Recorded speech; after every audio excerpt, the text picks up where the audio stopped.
com a paz do Senhor, amém? Amém. Aleluia. Irmãos, eu quero dizer para os irmãos que eu estou muito feliz, porque a alegria do Senhor é a nossa força, amém? Se o Senhor está alegre com nós, é porque nós somos alegres no Senhor, aleluia. Vamos abrir as nossas Bíblias em 2 Coríntios, no capítulo 2, no versículo 14 até o versículo 17, o tema da nossa campanha. Aleluia. Quero aqui desde já fazer menção dessa palavra pela misericórdia de Deus, porque tudo é a misericórdia do Senhor. A misericórdia do Senhor é a razão qual nós não fomos consumidos. Amém? Glória a Deus. A palavra do Senhor em Coríntios, capítulo 2, versículo 14, está escrito assim: graças a Deus, que sempre nos faz triunfar em Cristo, e por meio de nós manifesta em todo lugar o cheiro do seu conhecimento, porque para Deus somos bom cheiro de Cristo, nós que se salvam e nós que se perdem. Para estes certamente cheiro de morte, para a morte, mas para aqueles cheiro de vida, para a vida. E para essas coisas, quem é idôneo? Porque nós não somos como muitos falsificadores da palavra de Deus. Antes falamos de Cristo com sinceridade, como Deus na presença de Deus. Amém? Podemos nos sentar. Glória a Deus. Glória a Deus. Sente aí glorificando ao Senhor. Aleluia. Irmãos, como eu disse para os irmãos, para mim é uma alegria de estar aqui nesta noite, trazendo a palavra do Senhor, porque ela é a palavra do Senhor, ela não é minha. Como de costume eu digo para os irmãos sempre que todas as vezes que eu ministrar a palavra do Senhor pela misericórdia de Deus, não me tenha como uma pessoa que está te exortando. Olhe para a palavra e veja o que o Espírito Santo de Deus te mostra no que você precisa de mudar. Amém? Amém. Glória a Deus. Aleluia. Paulo, ele fala com muita propriedade aqui acerca do homem e da mulher de Deus que exala o cheiro de Deus, o aroma que agrada a Deus e aos que estão em redor dele. Mas como de costume, eu gosto de fazer uma pequena introdução sobre a palavra do Senhor. Então vamos fazer aqui uma retrospectiva para os irmãos que aqui estão, já sabem dessa passagem. Vamos fazer uma leitura que está no livro de Êxodo, no capítulo 30, do versículo 34 ao 38. Amém? Vamos ver o que o Senhor fala conosco através desta mensagem. Glória a Deus. Êxodo capítulo 30, versículo 34 ao 38. Aleluias. Para o apóstolo Paulo dizer sobre esse cheiro suave, é necessário compreendermos algumas coisas. Aleluias.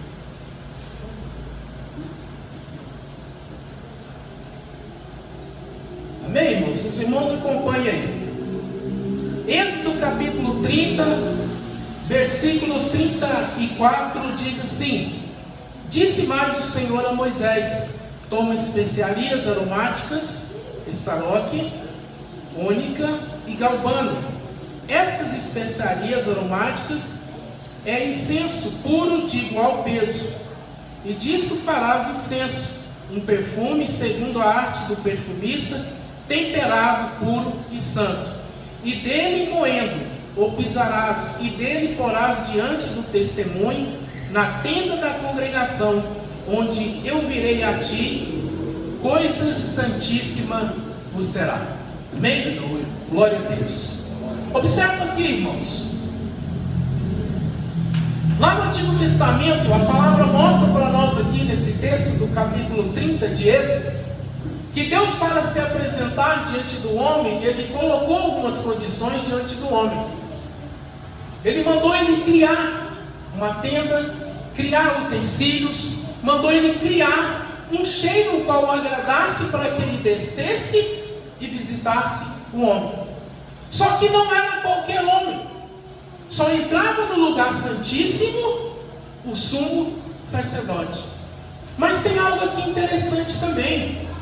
Mas Deus descia na presença de Moisés. Aí nós temos que entender algo aqui. Que existe o escolhido e existe o sacerdote. Moisés foi escolhido direto por Deus para tirar um povo que estava escravizado. E Arão foi chamado para ser sacerdote, para trazer a purificação ao povo. Mas o que mais me chama a atenção é a forma com que é feito esse incenso. A maneira com que ele é transformado para que ele exale um cheiro que chame a atenção de Deus, para que Deus desça na presença do homem.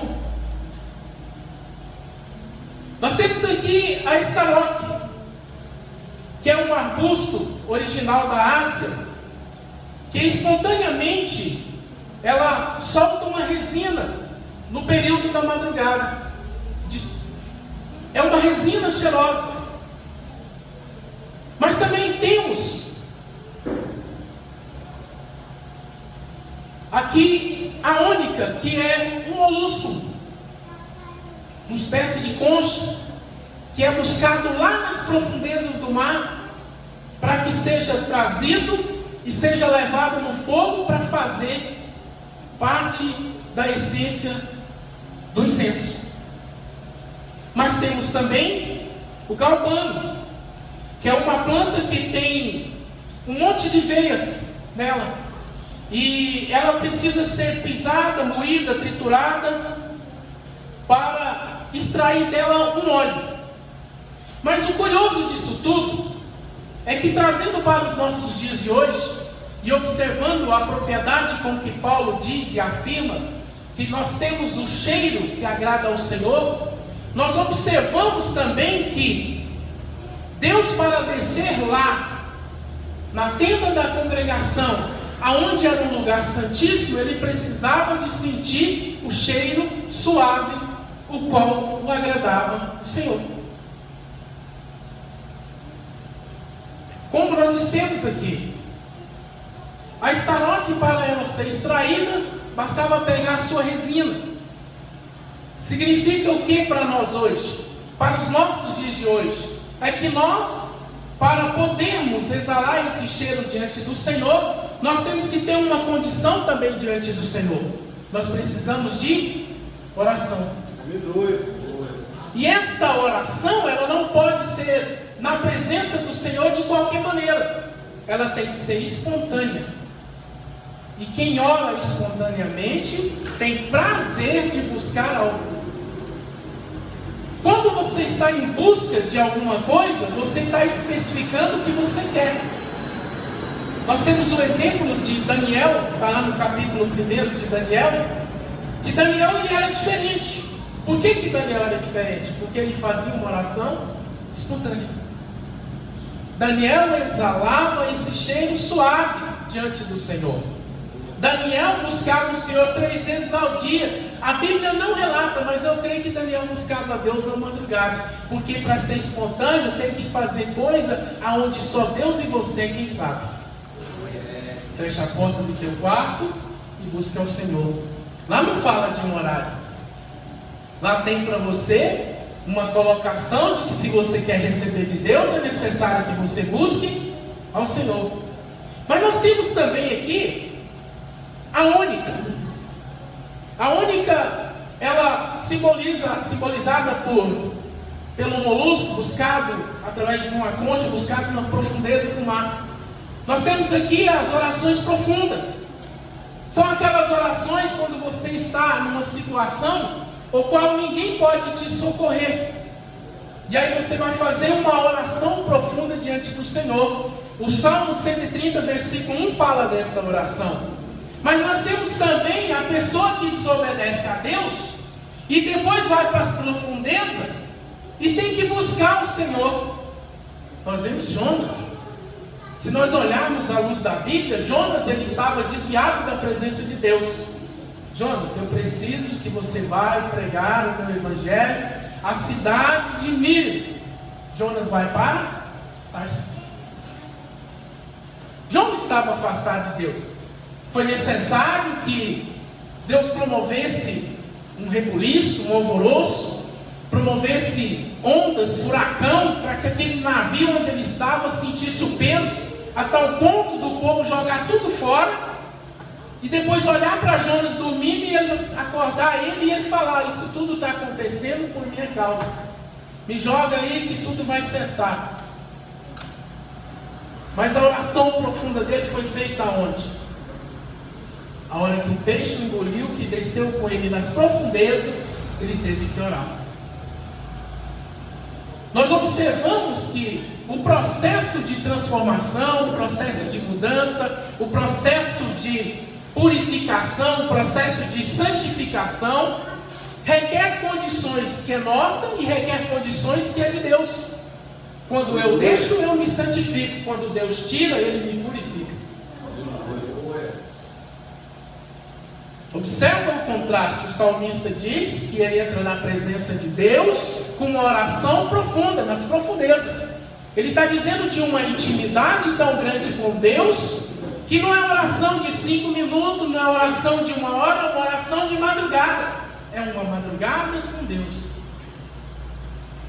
Já ao contrário, o desobediente, que diz andar com Deus, que diz servir a Deus, Deus pela sua misericórdia, porque não é nós que escolhemos o Senhor, mas Ele quem nos escolheu, Ele quem nos chamou, não porque Ele precisa de nós, mas Ele porque Ele sabe que nós precisamos dEle. Olha a situação de Jonas. Ele precisava mais de Deus do que qualquer outro. Jonas precisava mais de Deus do que até aquela nação de ninivitas que Deus enviou ele para lá. A misericórdia de Deus é tão grande que Deus estava mostrando para ele que não importava se era uma nação inteira ou se era só uma alma, porque o valor de uma alma só conhece somente Deus.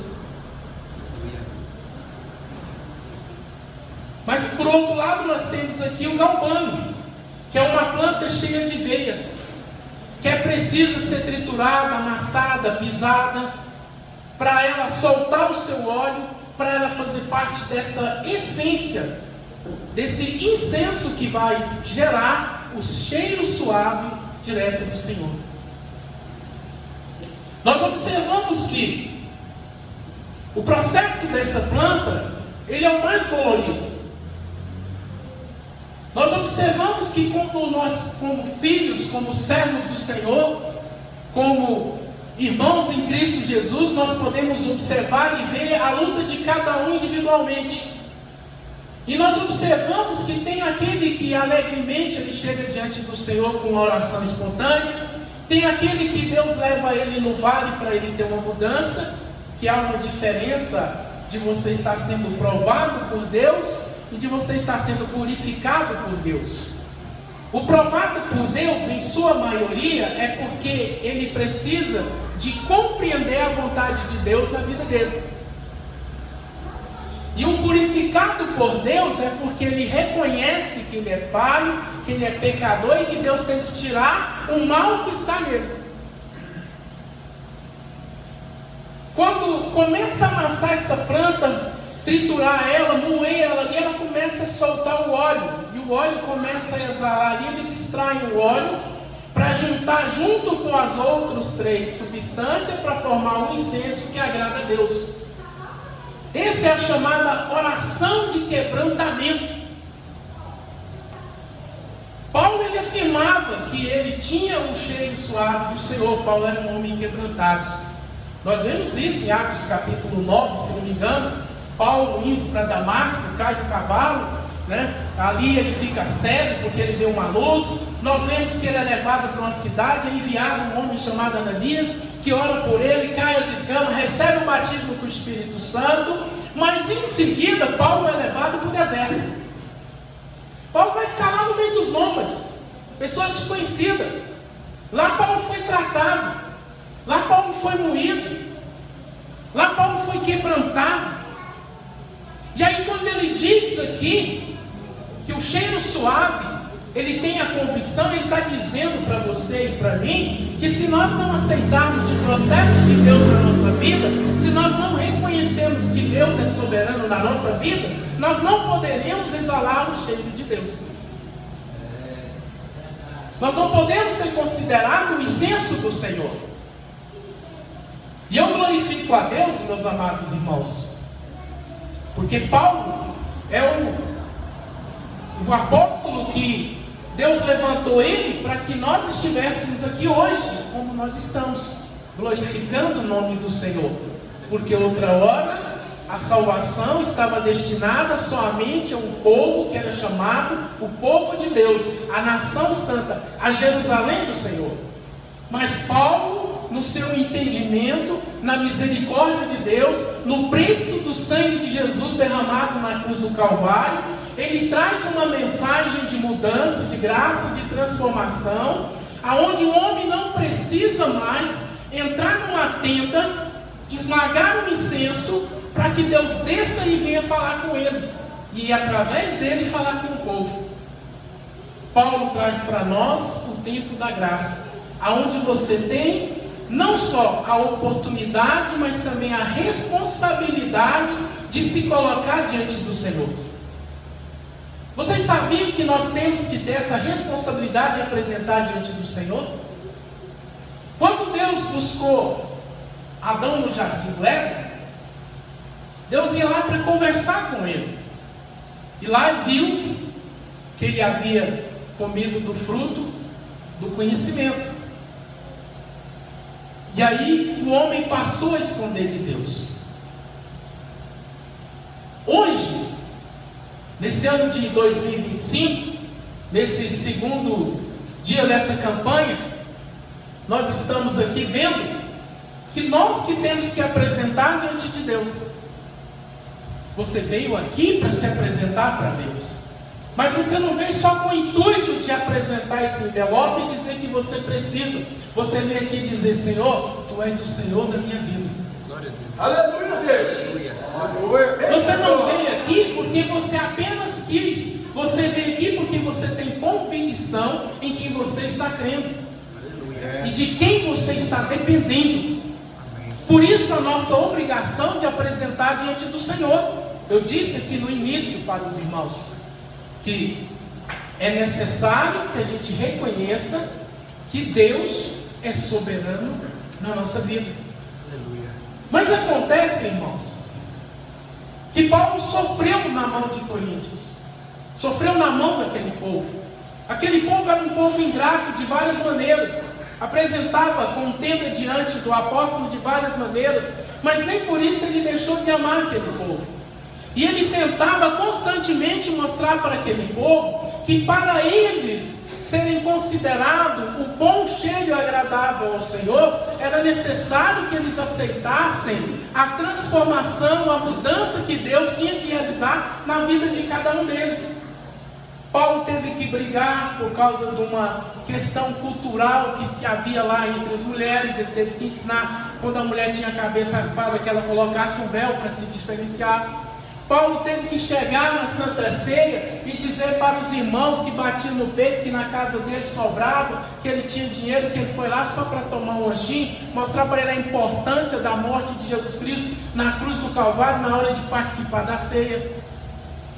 Paulo teve que enfrentar aqueles crentes corintianos lá de Coríntios que faziam aquelas condições das heresias de dizer que tinha que voltar para a circuncisão. Paulo teve que mostrar para eles que não era necessário mais isso, porque Jesus é a graça é liberdade, a graça é você crer que Jesus é o que te salva, é o que acrescenta a sua fé.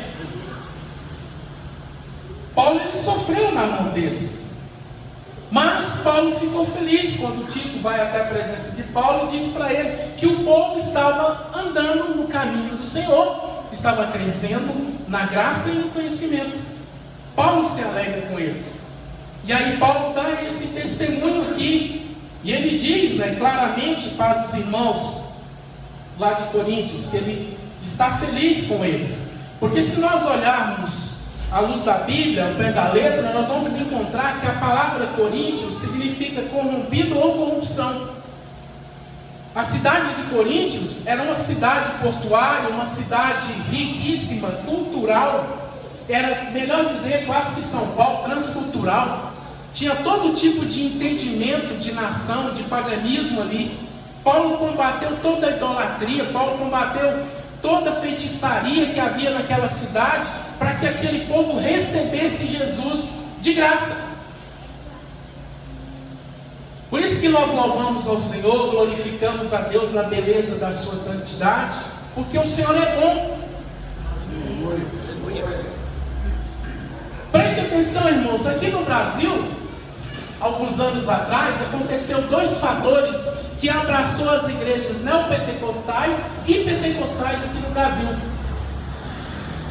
Aconteceu o seguinte: pessoas subindo em cima do púlpito, mentindo em cima de púlpito, e dizendo ser usadas por Deus, que não exalava o bom perfume do Senhor. Por isso que Paulo disse aqui: os que têm cheiro para a morte, os que têm para a vida.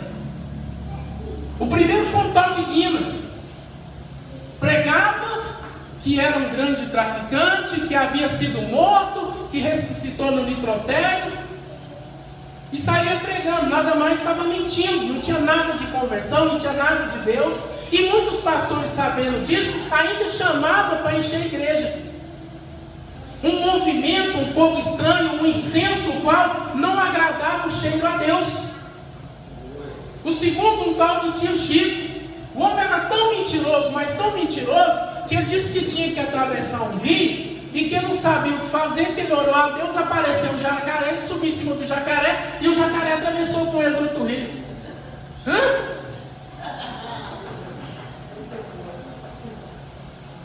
Por isso que o cheiro que agrada o Senhor é aquela pessoa que aceita um processo de Deus na sua vida.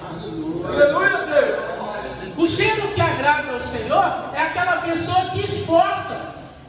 Faça como Daniel, seja espontâneo, busque ao Senhor por amor. Se você não tem condição, comece a orar: Senhor, gera em mim o desejo de buscar o Senhor, gera em mim o desejo de orar ao Senhor. Eu quero contar para os irmãos aqui: vocês sabiam que a expressão da palavra que diz assim: ser fiel no pouco e muito eu te acrescentarei? Quando eu digo que adorar a Deus não é penoso, Deus não é opressor, tudo de Deus é se você quiser. O livre-arbítrio vem sempre em primeiro lugar. Tudo de Deus é se você quiser. Então presta atenção nisso aqui. Sabe qual é o ponto que Deus te pede, meu irmão e minha irmã? Deus só te pede 3 coisas. Eita. E muitos de nós não fazemos, às vezes, porque os outros fazem. Muitas das vezes fazemos porque alguém pede, aí para poder se livrar daquela pessoa eu vou fazer. Deus só te pede 3 coisas: oração, jejum e leitura da palavra. Meu Deus. Essas 3 coisas, quem exala o cheiro de Cristo, tem elas na sua vida. É pessoa de oração, é pessoa que jejuma, é pessoa que lê a palavra. Imagina, aqui no Antigo Testamento, nesse período de Êxodo, os sacrifícios que eram feitos de manhã e de tarde, quantos animais degolados para poder expiar o teu pecado. E hoje Deus, através de um sacrifício que foi feito, que foi o de Cristo na cruz do Calvário, Deus só te pede 3 coisas: oração, jejum, leitura da palavra.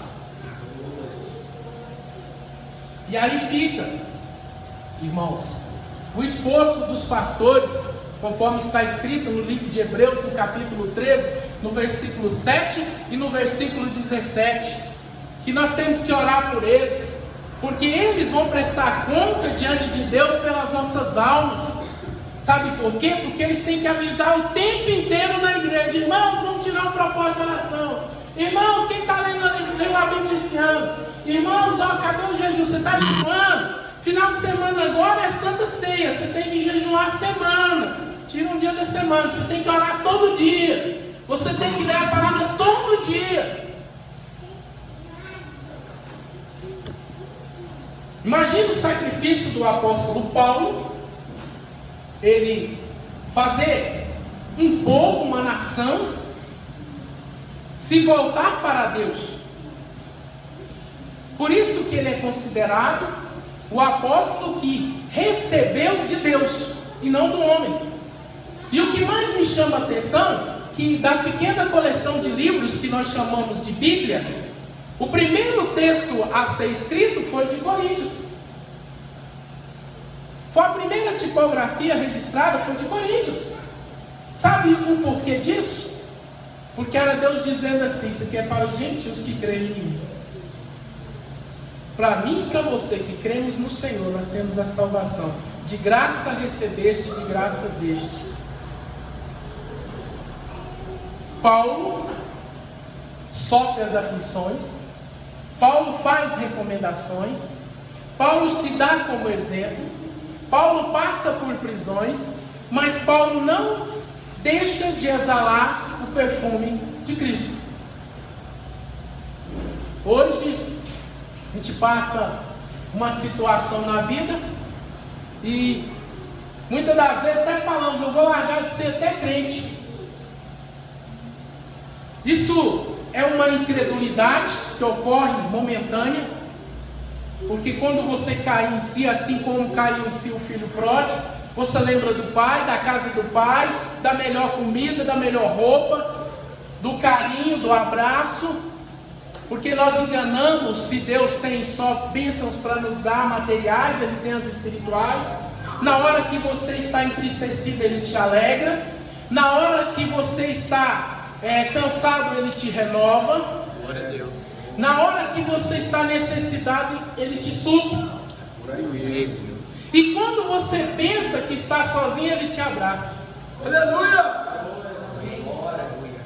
Paulo passou por uma situação o qual ele fala com convicção de que ele exala o cheiro do Senhor e nos convida a passar o que temos que passar, porque cada um tem a sua experiência com Deus. A nossa experiência ela está vinculada também à medida que nós buscamos. A pergunta é: o que você está buscando? Por isso que a passagem que está registrada em Apocalipse capítulo 14, capítulo 13, versículo 14, que diz assim: assim diz o Espírito às igrejas, aos que já dormem no Senhor, as suas obras o acompanham. Paulo tinha obra diante do Senhor. Nós somos uma obra de Paulo, cada um de nós. A pergunta agora vem para nós: e nós? Se o Senhor resolver nos tirar dessa vida agora, que obra que você tem para apresentar para o Senhor? Que cheiro que você, nesse momento que você está aqui agora, do que você passou e até chegar ao momento de agora, você tem exalado que cheiro diante do Senhor? É para a vida? Ou é para a morte?